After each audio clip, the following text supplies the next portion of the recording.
I've spent the last 6 years using my background in science and learning from all the brilliant experiences I've had with my students. And now I've left the old style of teaching and taken the plunge to create new ways to grow myself for my students.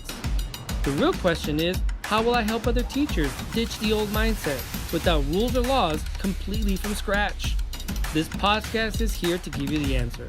Join me and follow along as I learn, apply, and share real tested classroom strategies to grow my abilities and strengths using only today's best practices. My name is Juan Campos, and welcome to Seal It With a Smile, Self-Driven Radio. Hey, welcome to Self-Driven Radio. My name is Juan Campos. Thank you so much for joining me here on the podcast, or if you're watching me on YouTube channel, make sure you hit that subscribe button, whether you're watching me on the YouTube channel, listening to me on Spotify, or the website, or wherever you're listening to me. Make sure you hit that subscribe button so you don't miss a single episode, especially today's, because this is actually a two-part episode when we talk about why you need to climb Maslow's ladder for their blooms. Now, you've probably heard this phrase dozens and dozens of times in the educational setting, which is Maslow's Before Blooms, right? Everybody says Maslow's Before Blooms, Maslow's Before Blooms. And we talk about it and we say this all the time because essentially what we're trying to say is that the kids, our students, right, in the classroom, they have unfulfilled needs.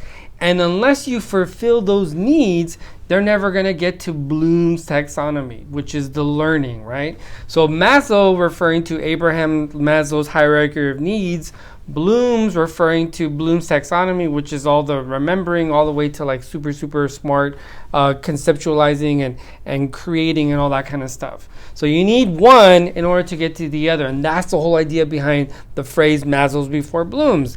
And it's actually a really cool thing. It's a really cool idea. It's a cool concept.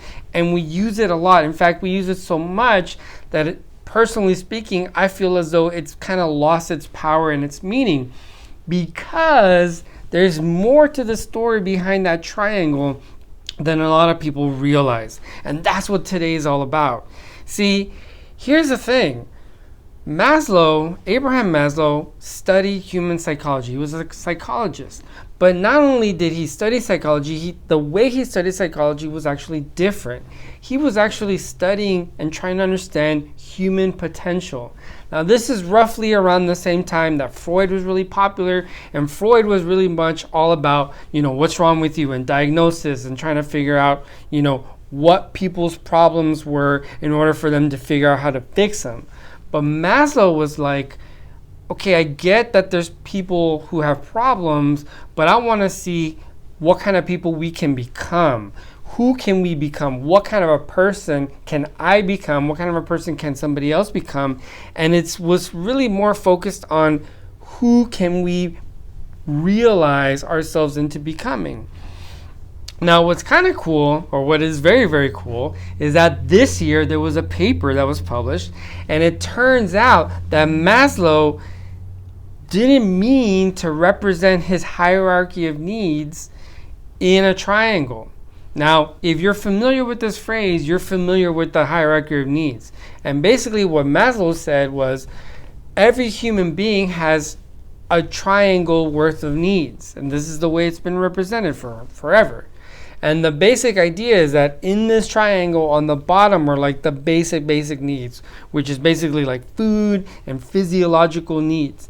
And as you go to the top, the very, very top is where we become supposedly self-actualized, where we're like the best version of ourselves that we can be. But here's the thing though, in this paper that was published this year, and the link's somewhere, I'll put the link somewhere, the link's right here. In the paper that's published, they talk about how Maslow didn't even create the triangle that is so representative of that hierarchy. It wasn't even his idea. And the paper is really, really interesting as to how they explain how the triangle came to become. But the point is, the triangle gives a false impression that in order for us to achieve that self-actualization, for us to achieve our best selves, we have to have those basic needs met first. And then we can go on to the next level, and to the next level, to the next level. So the triangle is kind of misleading, and it's not a true representation of what Maslow had in mind when he came up with the hierarchy of needs. Let's put it this way. How many teenagers, or when you were a teenager, how many teenagers, or when you were a teenager, would it be okay for you to skip a meal if it meant that you were going to talk to your crush? What if you went without for a few hours if it meant that you were going to hang out with your friends more, or if you were going to hang out at a party more, if you were going to do something that satisfied a higher need like emotional and acceptance and all that kind of stuff, as opposed to a basic need? How many people do you know, how many adults do you know that they just cannot function without having their morning cup of coffee? And you have other people that can wake up, not have any coffee, and be cheery and happy and go about their day. See, here's the thing. Everybody has different needs. And because of that, all our needs do not have to be met in the same way for every single person. Now, I like a cup of coffee in the morning. I really do enjoy it, but it's not necessarily a need for me. But I know for a lot of people that it is. So the triangle is good in the sense that it helped us visualize the hierarchy of needs, but it doesn't really tell the whole story. And I've always had an issue with that, especially as someone that's in education and in the classroom, because it just never made sense, because I knew that there were some kids, some adults that didn't always have their basic needs met, but can function as far as building relationships and with acceptance and with all the other self-actualization, higher emotional stuff. Another issue that the triangle brings up, it's that it gives the impression that there's no movement within the triangle, meaning that, let's just be honest with each other. We all have our really, really awesome days where we're at our best, and we all have our not so great days when we're at our not our best. And here's the thing. Sometimes when we're in those situations, we reprioritize our needs. So for example, when, I just had an incredibly difficult week this past week. This past week was probably one of the hardest weeks that I've had in a very, very long time. And because of that, I didn't really eat as much as I would have liked to. Now, I'm not saying that's a good thing. I'm not saying it's a bad thing. I'm just being honest with you and saying that eating for me this past week wasn't really a top priority. What was more of a priority for me was being able to express myself, was being able to talk to a few close people that I have in my circle and just kind of express what's been going on. That to me was a much higher need than my basic need. So while I did eat and I did, obviously take care of my basic needs, that wasn't really the priority for me. The priority for me to get me through that week was talking to people, having those connections, and really needing that what would be higher up in the triangle. And so the triangle is misleading because it doesn't give you that leeway. It says, no, you need the first one, then you need the second one, you need the third one. When in actuality, human beings are way more complicated. We actually can move about that triangle quite easily. And sometimes, while we might have a little bit of the bottom stuff, the basic physiological needs taken care of, what we really, really sometimes need is that higher level stuff, that emotional connection, that need for acceptance, that need for understanding. We can be on both at the same time, and it's not a problem. But the triangle is misleading. It's very, very misleading. Now, for me, the biggest issue that I've always had with Maslow's triangle is that it basically says that the basic needs, the biggest part of the triangle, is actually the most important. And this is where that whole Maslows Before Bloom thing comes into play. Because generally speaking, when we say Maslow's Before Blooms, for some, it's saying, hey, we need to take care of our kids. We need to make sure that they're fed. We need to make sure that they have clothes. We need to make sure that our kids are safe, especially with all the stuff that's been going on lately with all this violence in schools. We need to do that, and that's great. And I think it's awesome because you're absolutely right, and those people are absolutely right. We need to make sure that our children have food, that they have shelter, that they have clothing, that they have those basic physiological needs met. Absolutely 100%.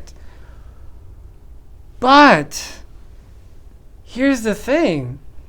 Just because we have a student that comes into our classroom that could possibly be hungry does not mean that they can't learn.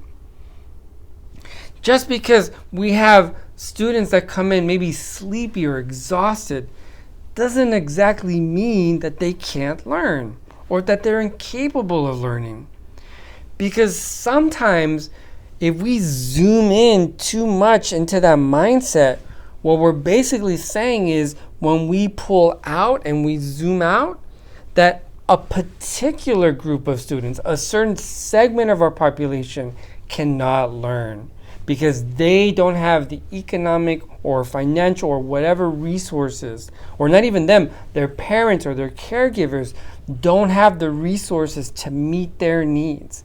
And when we say that, we're almost segregating that particular population or those particular groups of individuals, of students, and we're saying that they just can't learn. And that's a big problem, because that's not at all what Maslow wanted to say. And the triangle is very unforgiving in that sense, because the triangle is basically saying, if you don't have this one, you can't get to that one. And that's simply not true. There's a lot of kids that come to us hungry or tired or without those physiological needs. But guess what? The need for acceptance, the need for love, the need for understanding, those needs sometimes override those basic needs.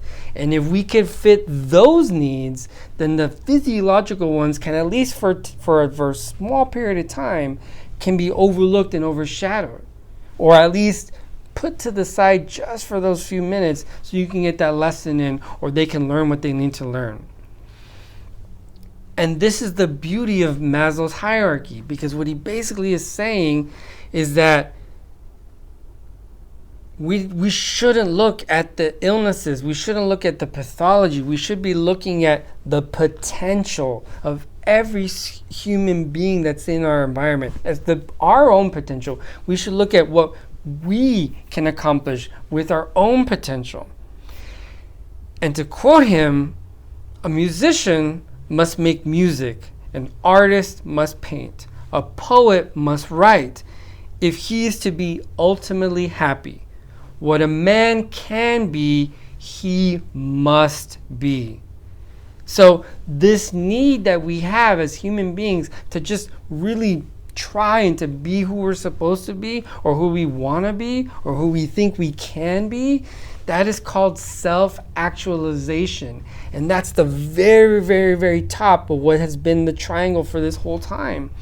To put it another way, and I'm quoting him again, the desire to become more and more of what one is, to become everything that one is capable of becoming. That's self-actualization. And so when we look at our students and we look at ourselves, why don't we start looking at what we could be, of who I could be, of who they could be, instead of just seeing them as these little humans that have unmet needs. Because here's the thing, we all have unmet needs. I have unmet needs. You have unmet needs. Guess what? Every single teacher before their check has a lot of unmet needs. We all have them. But here's the thing, that doesn't stop us from trying to achieve who we can be, from trying to become who we're supposed to be, from accomplishing the goals that we have for ourselves. And if we start seeing ourselves as individuals climbing this ladder of possibility, of each one of us being on different rungs, meaning maybe I didn't have a full breakfast this morning, but that doesn't mean I'm not going to reach out and become and fulfill a relationship with the kid and try to be there for them when I see that they're struggling. Maybe today I didn't get, a hug or something from my significant other, but boy, I'm going to go get that hamburger today because I'm super, super hungry. We all have different needs, and guess what? We're all on different levels of that hierarchy of needs. So by seeing us in those dynamic ways, our individual selves, by getting rid of that triangle and looking at the hierarchy of needs as a ladder that all of us are climbing, you and me both, that's really going to change the way you look at the classroom and the way the classroom is going to respond to you. Because here's the thing. If you are in education, you are interacting with humans that are probably at their most peak levels of potential, and that's kids. Kids are nothing but potential. That's all they are. They are unrefined, undeveloped potential. And if we see ourselves as educators with these balls of potential, and we see these balls of potential as something that we can guide and help them towards becoming who they're supposed to be, then that's going to help us, because that means in order for us to do that for them, we have to do that for ourselves. So I challenge you to adopt this new method of looking at Maslow's. Throw out the triangles. Look at yourself as a ladder, climbing this hierarchy of needs. You got a foot on your basic needs. You have some arms up here reaching for self-actualization, and you're climbing. And guess what? There are some days where you're climbing up, and you have amazing days when you're connecting with yourself, you're connecting with your students, and the relationships are awesome. And there are some days when you miss that car payment and there's no food in your refrigerator or whatever the situation is, and your unmet needs are just not there. But that doesn't mean you're not going to strive. And that doesn't mean that a pat on the back or a smile from somebody can't change your dynamic. And that goes the same for your students.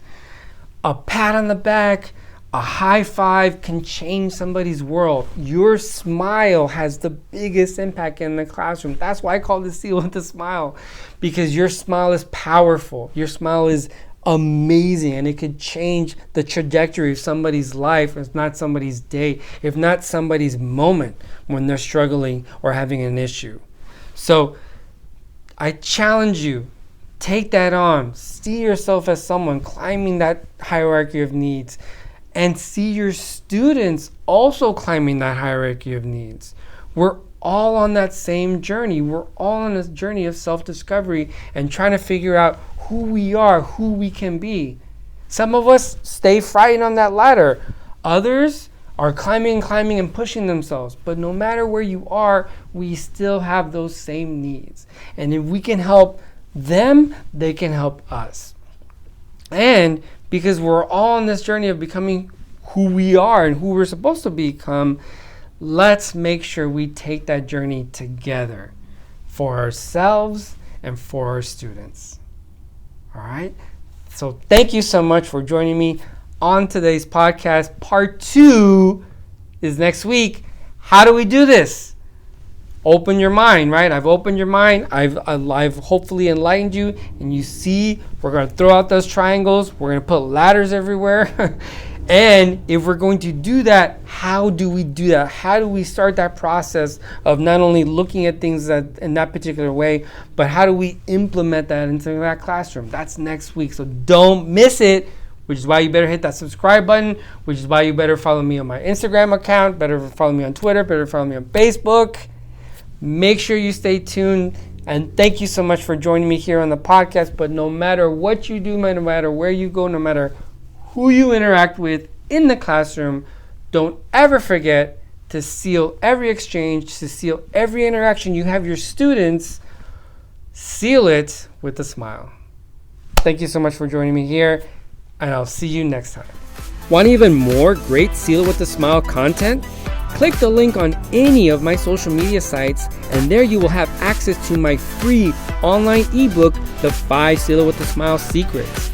And that will prepare you for my main course, The Self-Driven Classroom. This course will help you develop your self-awareness for a truly transformational classroom experience, not only for you, but for your kids. Remember, you are the most important person in that classroom. Learn to take care of your Maslows for their blooms. Be well, take care, and I will see you in the course.